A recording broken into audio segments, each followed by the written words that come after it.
வணக்கம் மக்களே. நம்ம கார்த்திக் கதையில டிசம்பர் 2 என்ன நடக்க போகுது அப்படிங்கறத பத்தி தாங்க இந்த வீடியோல இப்ப நம்ம பார்க்க போறோம். இந்த வீடியோவுக்கு மறக்காம லைக் பண்ணிக்கோங்க. நீங்க லைக் பண்றதுதான் எங்களுக்கு அடுத்து வீடியோ போடுறதுக்கு ரொம்பவே இன்ட்ரெஸ்டிங்கா இருக்கும். சோ மறக்காம லைக் பண்ணிட்டு இந்த வீடியோவை பாருங்க.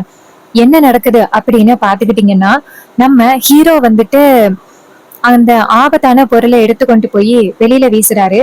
இதனால அந்த ஆபத்தான பொருள் வந்துட்டு அதோட வேலையை காமிச்சிருது. இத பார்த்துட்டு பரமேஸ்வரி அங்க உள்ளவங்களை பார்த்து, பாத்தீங்களா, என் பேரன் இத கண்டுபிடிக்கிறதுக்காக தான் இவ்வளவு கஷ்டப்பட்டான், பாத்தீங்களா என்ன நடந்துச்சு அப்படின்னு இந்த விருமன் சொல்றான் அப்படின்னு என் பேரன் மேல எல்லாரும் சந்தேகப்பட்டியல்ல, உங்க எல்லாருமே காப்பாத்தணும் அப்படிங்கறதுக்காக தான் என் பேரன் இப்படி பண்ணான். இதெல்லாம் பண்ணது யாரு தெரியுமா? அந்த காளியம்மா, சிவனாண்டி, முத்து, அவங்க 3 பேரும் தான் எப்படியாவது இந்த கும்பாபிஷேகத்தை நிப்பாட்டணும் அப்படிங்கறதுக்காக இப்படி ஒரு காரியத்தை பண்ணிருக்காங்க. அவங்களை எல்லாரையும் சும்மா விட போறீங்களா அப்படின்னு பாட்டி கேக்குறாங்க. இது கேட்டதும் அந்த ஊர் தலைவர் சொல்றாரு, இப்படி ஊருக்கே ஆபத்து கொடுக்கணும் அப்படின்னு நினைச்ச அந்த 3 பேரையும் சும்மாவே விடக்கூடாது. பரமேஸ்வரி அம்மா, நீங்க கவலைப்படாதீங்க. அவங்க 3 பேருக்கும் சரியான பதிலடி கொடுக்க வேண்டியது எங்களோட பொறுப்பு. இத்தனை நாளும் இந்த பிரச்சனை உங்க குடும்பத்தோட இருக்கு அப்படின்னு நினைச்சுதான் நான் உங்க குடும்பத்துக்குள்ளயோ எந்த பிரச்சனையும் நாங்க கொண்டுட்டு வரல, என்னன்னு கேட்கவும் இல்ல. எப்போ அந்த காளியம்மா இந்த ஊருக்கே இந்த பிரச்சனைய கொடுக்க பார்த்தாலோ அப்பயே இது ஊரு பிரச்சனையா மாறிடுச்சு.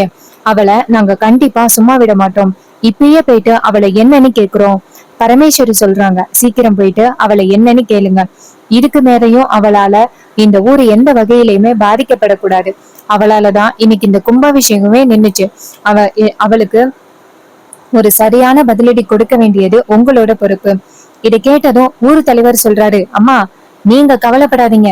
அந்த காளியம்மா, முத்து, சிவனாண்டி 3 பேருக்கும் தக்க தண்டனை கொடுக்க வேண்டியது எங்களோட பொறுப்பு அப்படின்னு சொன்னதும் பரமேஸ்வரி சொல்றாங்க, பஞ்சாயத்தை கூட்டி அவங்களுக்கு ஒரு முடிவு கட்டுங்க.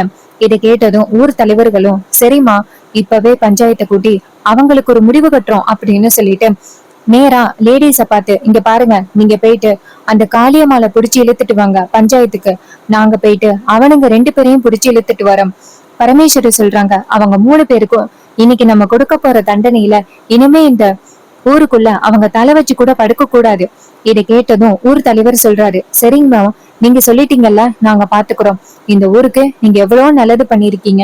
உங்க மூலியமா இந்த ஊரை என்ன பண்ண பாத்திருக்கா, அவளை அங்க சும்மா விட மாட்டோம் அப்படின்னு சொல்லிட்டு எல்லாருமே சேர்ந்து நேரா அந்த காளியம்மா, முத்து, சிவனாண்டி அவங்கள பிடிச்சிட்டு வர்றதுக்காக போறாங்க.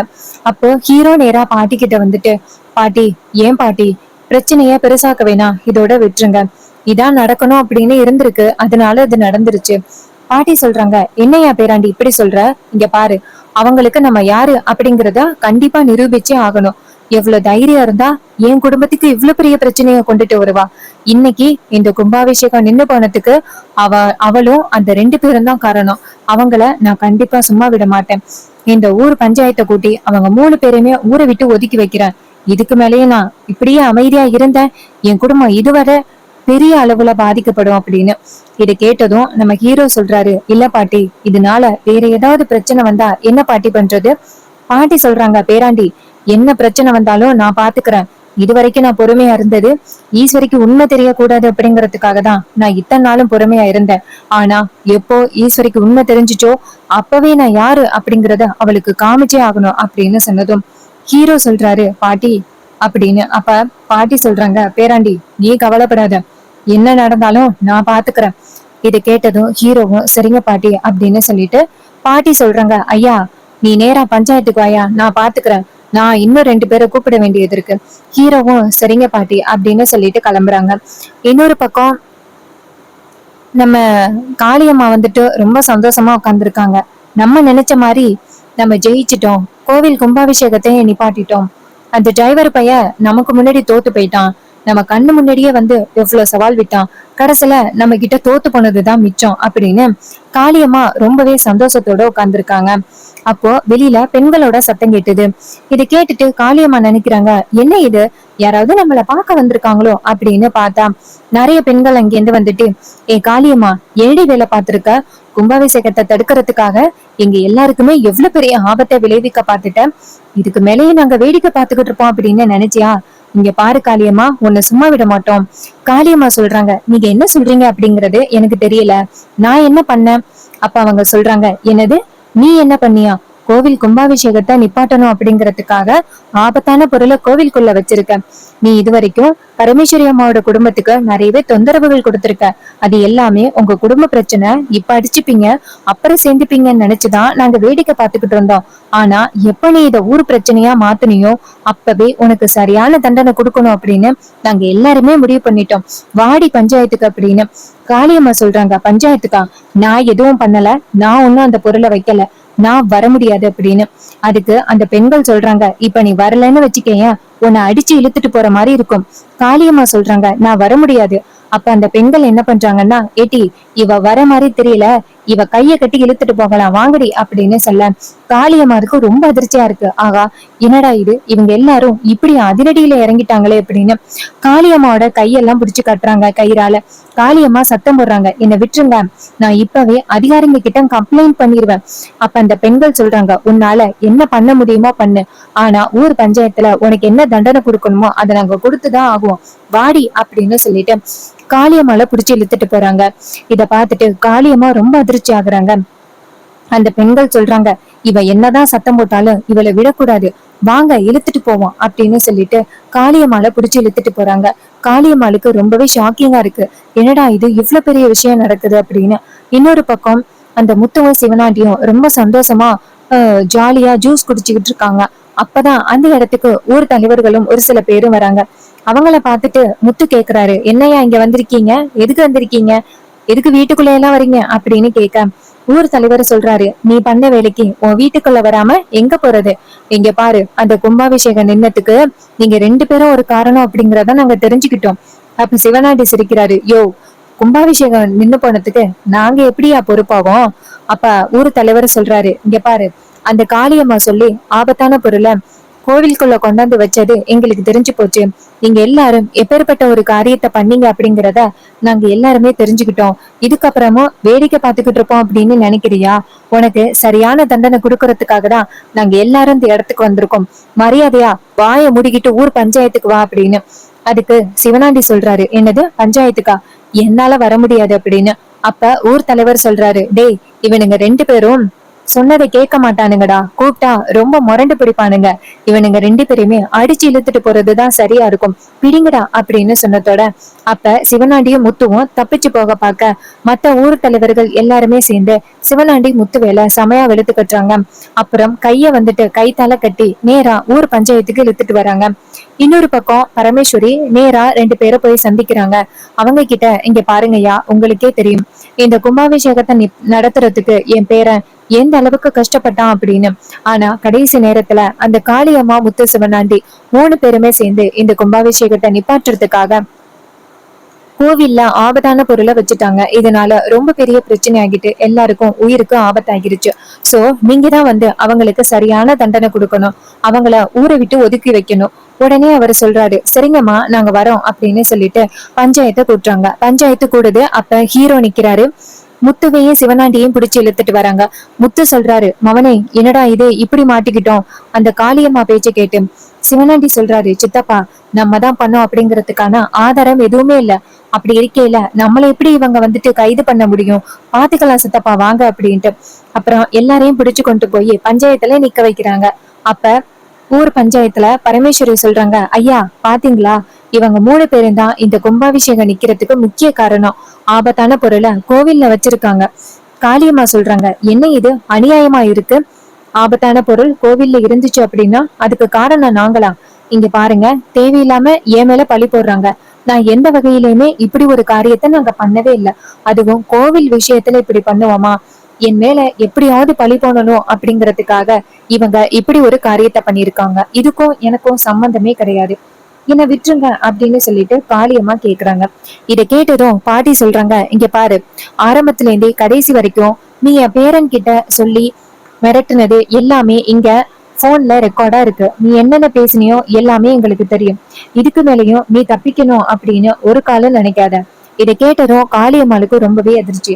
அப்ப ஹீரோ சொல்றாரு, பஞ்சாயத்து தலைவரே, இவங்க என்ன பேசுனாங்களோ அது எல்லாமே இங்க ரெக்கார்டா இருக்கு அப்படின்னு சொல்லிட்டு ஊர் பஞ்சாயத்து தலைவர்கிட்ட கொடுக்குறாங்க. அவரு அதை பார்த்துட்டு, ஆமா தம்பி, இந்த பொம்பளை அப்படி எல்லாம் பேசிருக்கா அப்படின்னு நேரா அந்த காளியம்மாளை பார்த்து, என்ன இது, உனக்கும் இதுக்கும் சம்மந்தமே இல்லைன்னு சொன்ன, ஆனா கார்த்திக் தம்பிய போன்ல இப்படி மிரட்டி இருக்க, அப்போ நீதான் இத வச்ச அப்படிங்கறது தெரிஞ்சு போச்சு. அப்ப பரமேஸ்வரி சொல்றாங்க, ஐயா, இந்த பொம்பளை பண்ண தப்புக்கு சரியான தண்டனை கொடுக்கணும். என்ன தண்டனை கொடுக்கலாம் அப்படிங்கறத நீங்க தான் முடிவு பண்ணணும்.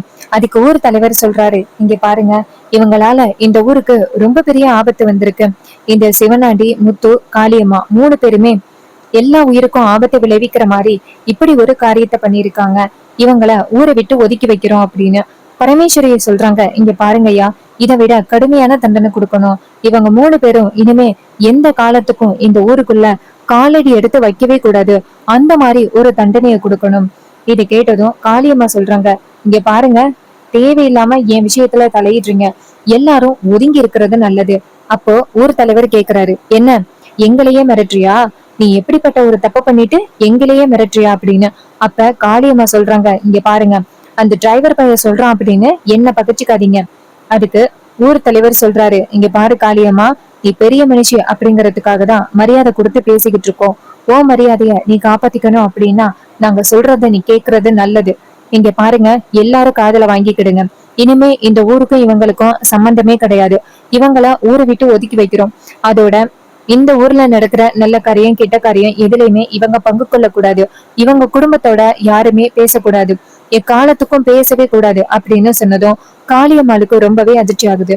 அப்போ ஊர் தலைவர் சொல்றாரு, அதே தண்டனை தான் இந்த சிவனாடி முத்துக்கு. இவங்க 2 பேரும் ஊருக்குள்ள வரவே கூடாது. ஊருக்குள்ள அப்படி வந்தா மக்கள் கல்லால அடிக்கலாம் அப்படின்னு சொன்னதும் சிவனாடி ரொம்ப அதிர்ச்சி ஆகுறாரு. அப்போ பாட்டி சொல்றாங்க, சரியான தண்டனையை கொடுத்துட்டீங்க. ஊர் மக்கள் சம்பந்தமா இந்த தண்டனையை கொடுத்திருக்கீங்க. சட்டப்படி அவனுக்கு தண்டனை கொடுக்கணும்ல. இன்னும் கொஞ்ச நேரத்துல அதிகாரிங்க வந்துருவாங்க. 3 பேருமே அதிகாரிங்க கிட்ட பிடிச்சு கொடுக்கணும். இது கேட்டதும் ஊர் தலைவர் சொல்றாரு, சரிங்கம்மா, இது எங்களோட முடிவு. அது உங்களோட முடிவுன்னா சரி. ஊர் மக்களுக்கு எவ்வளவு பெரிய ஆபத்தை விளைவிக்க பார்த்திருக்காங்க. எதிர்காலத்திலையும் இந்த மாதிரி எல்லாருக்குமே ஆபத்தை விளைவிக்கிறதுக்கு நிறையவே வாய்ப்புகள் இருக்கு. அதனால நீங்க எடுத்த முடிவு சரிதான். இதை கேட்டதும் நம்ம காளியம்மா சொல்றாங்க, இங்க பாருங்க, அதான் ஊரை விட்டு ஒதுக்கி வச்சீங்கல்ல, அப்புறம் எதுக்கு இந்த மாதிரி தண்டனை கொடுக்குறீங்க? பரமேஸ்வரி சொல்றாங்க, அது சரி, ஊரை விட்டு ஒதுக்கி வச்சதோட ஈஸியா என் குடும்பத்தை பழி வாங்குறதுக்கு வேற யாரையாவது வச்சு பிளான் பண்ணலாம் அப்படின்னு நீ நினைப்ப. கண்டிப்பா விடமாட்டோம். உனக்கு சரியான தண்டனை அப்படின்னா அதிகாரிங்க கிட்ட பிடிச்சு கொடுக்கறதுதான். இதை கேட்டதும் காளியம்மாளுக்கு ரொம்பவே ஷாக்கிங்கா இருக்கு. அப்ப ஹீரோ நேரா ஊர் தலைவரை பார்த்து, இங்க பாருங்கய்யா, 3 பேருக்கும் சரியான தண்டனை கொடுத்திருக்கீங்க அப்படின்னு ஊர் தலைவர் சொல்றாரு, தம்பி, அதோட இந்த கும்பாபிஷேகமும் பாதிலேயே நின்னு போயிட்டு பேசாப்ல நீங்களே உங்க தலைமையில இந்த கும்பாபிஷேகத்தை நடத்திட்டா நல்லா இருக்கும். அப்ப ஹீரோ சொல்றாரு, இல்லைங்கய்யா, நான் எப்படி மாமா இந்த கும்பாபிஷேகத்தை நடத்துவாரு அப்படின்னு உங்ககிட்ட வாக்கு கொடுத்தனோ, அதே மாதிரி நான் மாமாவை கூட்டிட்டு இந்த கும்பாபிஷேகத்தை நடத்துவேன். அத்தை பாட்டி மேல தப்பு அப்படின்னு தவறா புரிஞ்சுக்கிட்டு இருக்காங்க. அது எல்லாமே தவறு அப்படிங்கறத அத்தைக்கிட்ட நிரூபிச்சு நான் கூடிய சீக்கிரம் அத்தையை கூட்டிட்டு கோவில் கும்பாபிஷேகத்தை சிறப்பா நடத்துவேன். இதை கேட்டதும் ஊர் தலைவர் சொல்றாரு, சரிங்க தம்பி, அந்த கோவிலை பொறுத்த வரைக்கும் எல்லா பொறுப்புகளும் உங்க கையில தான் இருக்கு. சோ கண்டிப்பா எந்த வகையிலையும் உங்க கும்பாபிஷேகத்தை மாத்துறதுக்கு நாங்க நினைக்க மாட்டோம். நீங்களே முடிவு பண்ணி அந்த கும்பாபிஷேகத்தை நடத்துங்க அப்படின்னு சொன்னதும் ஹீரோவும் சரிங்க அப்படின்னு சொல்றாங்க. இன்னொரு பக்கம் பாட்டி ஊர் தலைவர்களை பார்த்து, ரொம்ப நன்றி ஐயா, இவங்க 3 பேருக்கும் சரியான தண்டனையை கொடுத்திருக்கீங்க, ரொம்ப நன்றி அப்படின்னு சொன்னதும் ஊர் தலைவர் சொல்றாரு, அம்மா, இந்த ஊருக்காக நீங்க எவ்வளவு பண்ணிருக்கீங்க, உங்களுக்காக நாங்க இதை கூட பண்ண மாட்டோமா? இந்த 3 பேரையும் இப்பவே இந்த இடத்துல இருந்து இழுத்துட்டு போங்க, இவங்க வீட்டை காலி பண்ணுங்க அப்படின்னு சொன்னதும் காளியம்மா பரமேஸ்வரிய பார்த்து முறைச்சுக்கிட்டே அந்த இடத்துல இருந்து போறாங்க. பரமேஸ்வரி காளியம்மாளை பார்த்து, நீ எக்காலமும் திருந்துறதுக்கு வாய்ப்பே கிடையாது. உன் புருஷன் தான் அன்னைக்கு அப்படி ஒரு தப்பு பண்ணா ஊரை விட்டு ஒதுக்கி வச்சோம். இப்போ நீ இந்த மாதிரி தப்பு பண்ற, உன்னையும் இந்த ஊரை விட்டு ஒதுக்கி வைக்கிறோம், உன் குடும்பமே அப்படிதான் அப்படின்னு சொன்னதும் காளியம்மா பரமேஸ்வரிய பார்த்து முறைச்சுக்கிட்டே அந்த இடத்துல இருந்து போறாங்க.